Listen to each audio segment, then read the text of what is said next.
Now, while it's cool, is still a wonderful time to plant hardy plant materials in your landscape, like trees and shrubs and vines.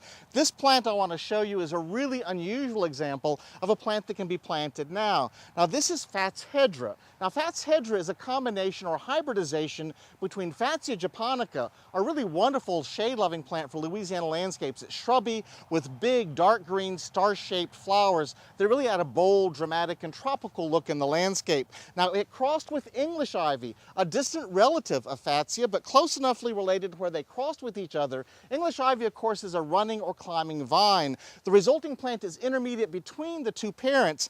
Fatshedera normally has green leaves, but this particular variety has wonderful creamy variegations in it.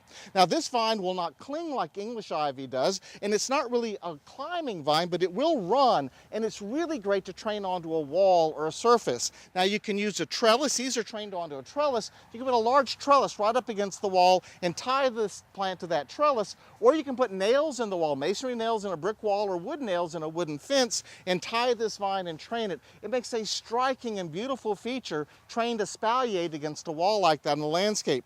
Plant it in a nice moist location with a lot of organic matter in the soil, and make sure you provide part sun to part shade for this plant. Now, this plant has mutated a shoot here that is all white. These should be pruned off. They make no food. There's no chlorophyll in them. If this vine should also produce a pure green shoot, anytime a variegated plant makes a pure green shoot, prune that out. That pure green shoot will tend to grow vigorously and take over. So Fatshedera, a wonderful vine-like plant for training against walls and a beautiful addition to your landscape for this time of the year.